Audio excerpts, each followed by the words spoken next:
Bom dia, garotada do 7º ano, garotada esperta.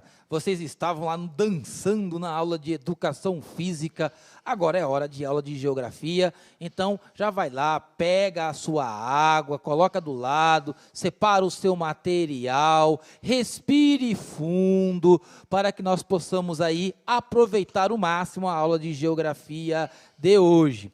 E também, bom dia aos professores, guerreiros e parceiros que já estão aqui no chatinho comigo, estimulando essa garotada a continuar estudando.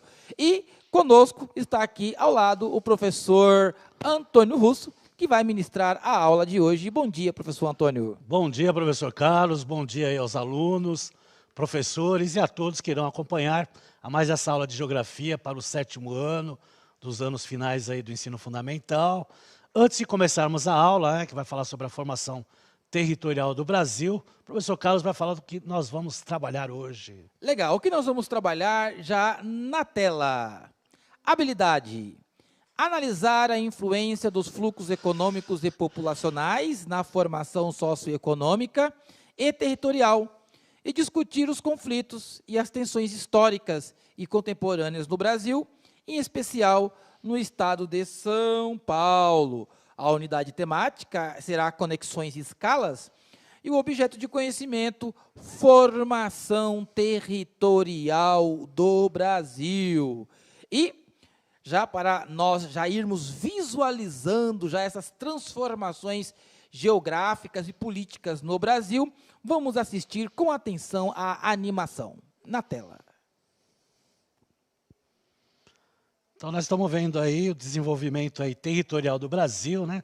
Que ele começa, né, com o Tratado de Tordesilhas, depois passa aí pelas divisões do país, né? E, logicamente, essa extensão territorial, ela tem, além da extensão dos portugueses indo para as regiões que pertenciam à Espanha, também através de acordos, né, que foram, né, traçados aí no decorrer histórico, né, do Brasil, né? Então, nós temos até 1990, que aí mostra, né, o atual território brasileiro, né? Mas, logicamente, para o Brasil, né, pode voltar aqui para mim, por gentileza, para chegar a esse território, né, além, né, da introdução, principalmente no interior do Brasil, né, da região lá que pertencia à Espanha, né, também teve vários acordos aí, né? Então, quando fala nessa questão de conflitos, né, do Brasil com países que fazem fronteira, na realidade foram mais acordos, né?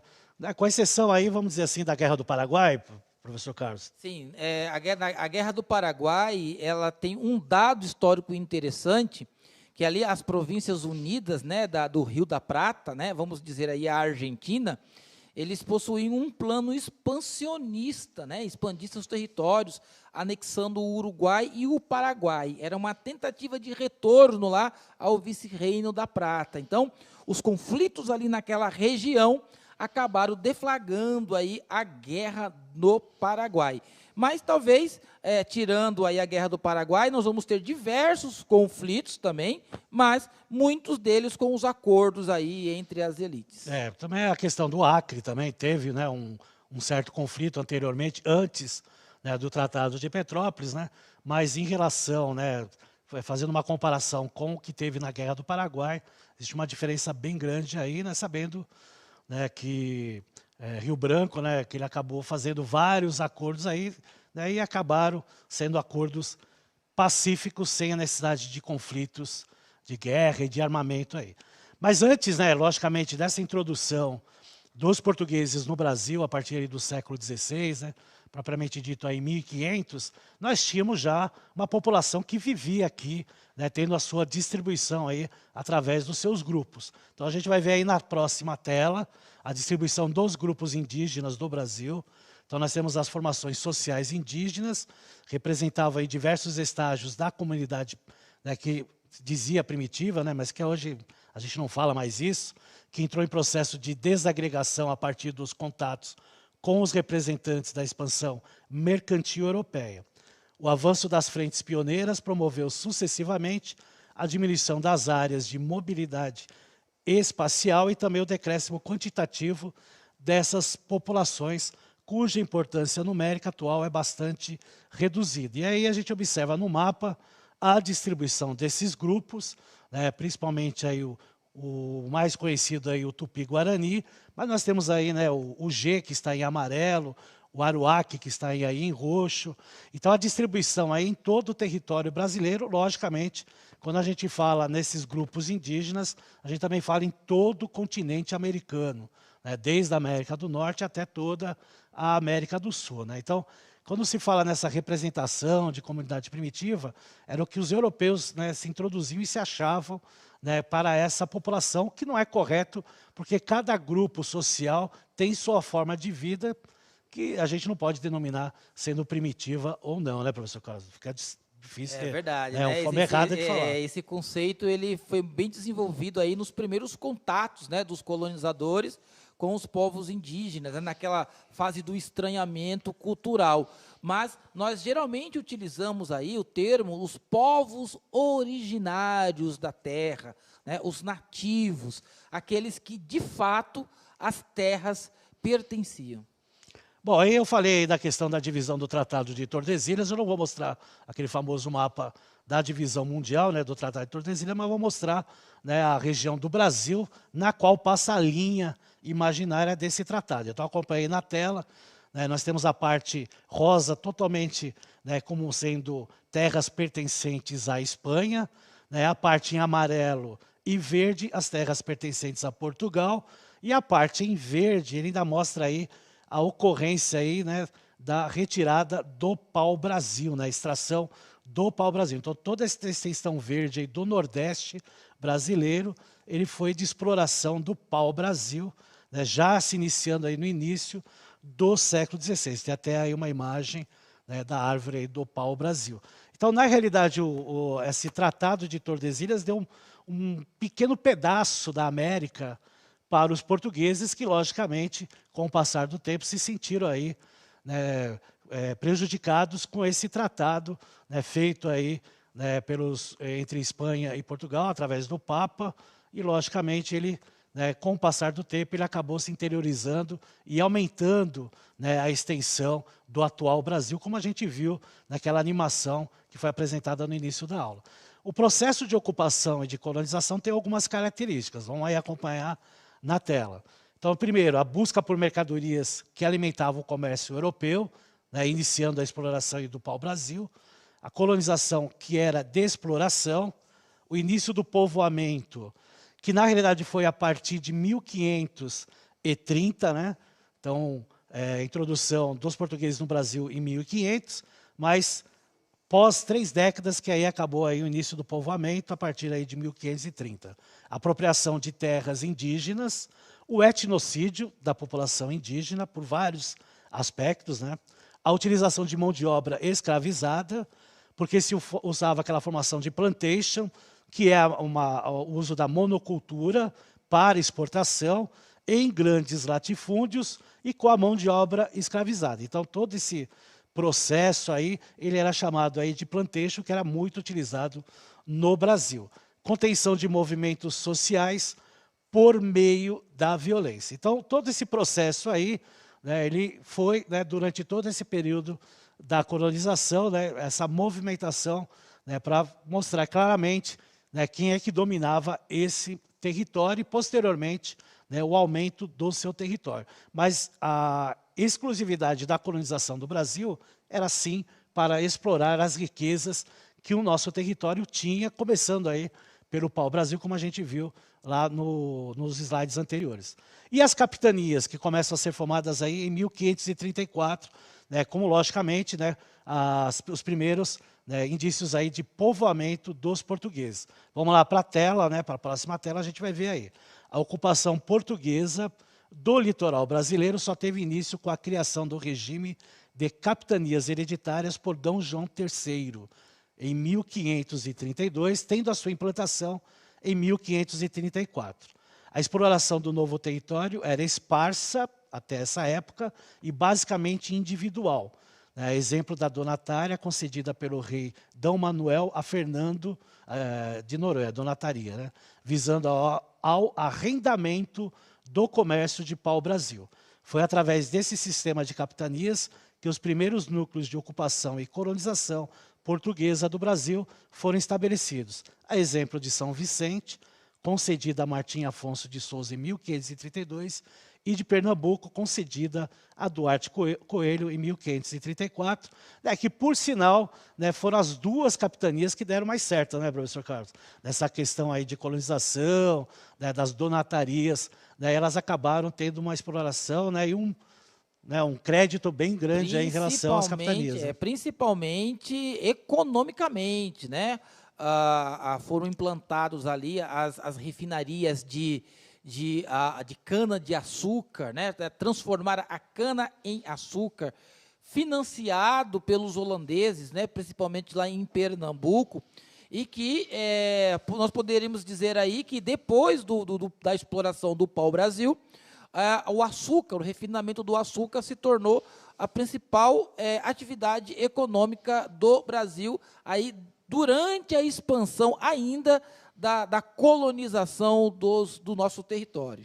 Exatamente. Tanto é que, né, o professor citou a questão aí da cana-de-açúcar, né, que depois, né, já é o segundo processo, aí, o primeiro aí da monocultura, né, através da formação do plantation, que a gente falou anteriormente, mostrando aí nesse mapa da economia do século XVI, aqui no território brasileiro. Então, a gente vai observar que já aparece a cana-de-açúcar, tá? A pecuária, né? Vamos lá acompanhar aí na tela.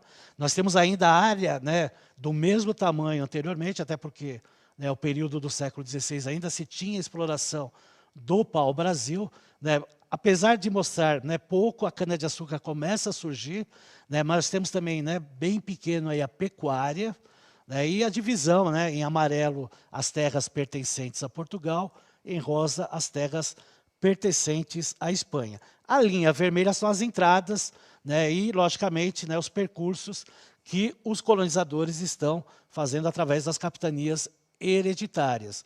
Né, e, logicamente, né, através disso, a expansão da cana-de-açúcar e da pecuária, né, vai atingindo outros territórios além desse inicial que a gente vê com o passar do tempo. Tá certo? Então, principalmente no século XVI, de economia nós temos aí a exploração do pau-brasil, né, a cana-de-açúcar iniciando esse processo de plantation, né, na monocultura, né, com a utilização da mão de obra escravizada, né, então, que é somente para exportação, né, essa produção de cana-de-açúcar, mas também a questão aí da pecuária, né, porque a pecuária era importante na época, tanto para a alimentação, como para utensílios do dia a dia, né, das pessoas que conviviam nas regiões lá das capitanias hereditárias. Né? Então, a criação aí do gado aí era muito utilizada, né, tanto aí para alimentação, como principalmente também para utensílios básicos do dia a dia, como roupas, calçados, né,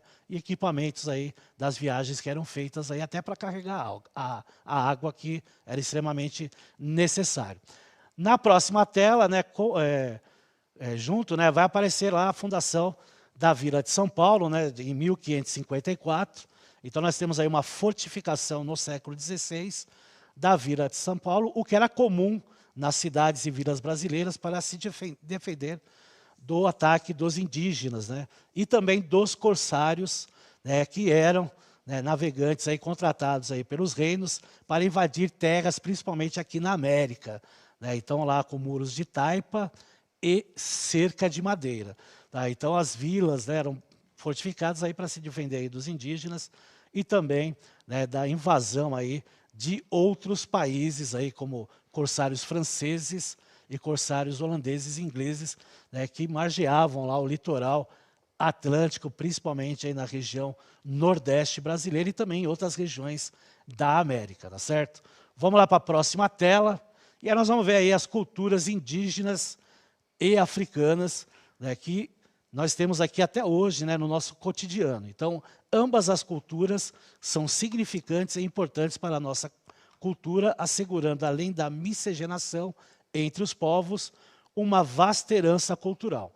Então, as comidas, as danças e músicas, a religião, as palavras. Então, a cultura ela é vasta, ela é rica, desses povos, né, das comunidades indígenas, né, e das comunidades africanas que vieram aqui para o Brasil e trouxeram toda a sua cultura, né, como eu disse, que até hoje, né, nós temos aí, né, introdutórios na nossa sociedade. Certo, professor Carlos? Quer falar alguma coisa? Ou seja, né, a cultura indígena, ela não morreu, né?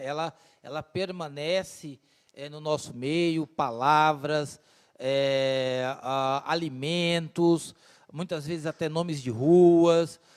Então, eles nos deixaram um legado e continuam ainda promovendo as suas tradições, as suas formas de organização social, embora os ataques às terras indígenas ainda continuem no nosso Brasil, mas eles mantêm aí a tradição e temos muita coisa a aprender com os nossos irmãos indígenas. Mas, galerinha, agora é hora de, dedinhos no teclado, vamos para a atividade na tela. Cite alguns costumes dos povos africanos e dos povos indígenas que utilizamos no nosso cotidiano. Desafio, hein? Dedinho no teclado, 2 minutos, já voltamos. Participe!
Voltamos para a interação. Professor Antônio, muitas respostas aqui no chat. E a primeira já foi da Ellen Paula, que ela fala que a tapioca, olha só, eu morei 8 anos no Rio Grande do Norte e aprendi a comer tapioca quase todos os dias, viu? Abandonei o pão, agora é só tapioca ou cuscuz. E aqui apareceu a capoeira, apareceu a farinha de mandioca, apareceu o folclore também. Os alunos aqui da Escola Azevedo Soares, do município de Franco da Rocha, também colocam aqui a feijoada, a capoeira. Olha só, professor Antônio, tem muita coisa da tradição africana e indígena que nós praticamos e gostamos até o dia de hoje. É verdade, professor Carlos. Tanto é que se a gente fosse discutir a questão cultural aí dos indígenas e dos africanos, levaríamos aí 2, 3 aulas tranquilamente falando sobre esse processo aí que até hoje nós temos aqui na nossa sociedade e até fora dela. Inclusive, falar da tapioca, ela é conhecida internacionalmente, né? Vamos lá falar agora sobre algumas situações aí de acordos. Então, vamos lá primeiro com a União Ibérica. Então, a União Ibérica, que se estendeu de 1580 a 1640, cumpriu um importante papel na construção do território brasileiro, o de diluir as fronteiras estabelecidas pelo Tratado de Tordesilhas, expandiu os limites territoriais tanto ao norte com a conquista efetiva do Maranhão, quanto ao sul, alargando a fronteira na região platina. Então é interessante retratar que esse acordo, ele, né, desmembra aquela questão, né, daquele posicionamento do Brasil com, né, Portugal com Espanha, né, e estende o território através desse acordo aí que é denominado de União Ibérica. Então data também desse período o início da expansão territorial para o interior. Em 1580 foram organizadas as primeiras expedições dos bandeirantes em São Paulo. Essa frente de expansão territorial para os sertões, palavra então usada para se aludir ao interior, prolongou-se por todo o período da dominação espanhola. Então, a gente vai observar, até pode já colocar o mapa, né, da expansão do território do Brasil através dessa União Ibérica, e observando até que economicamente surgem novos produtos aí, que são as drogas do sertão ao norte, né, no Nordeste e no Norte, expandindo aí o território brasileiro. Então as drogas do sertão aparecendo aí, né, em rosa, né, e isso aí foi bastante importante para a economia de Portugal, porque bate de frente com as especiarias que vinham da Ásia e eram bem mais caras, né, do que, né, as drogas do sertão aí, que foi um achado aí para os portugueses, né, professor Carlos?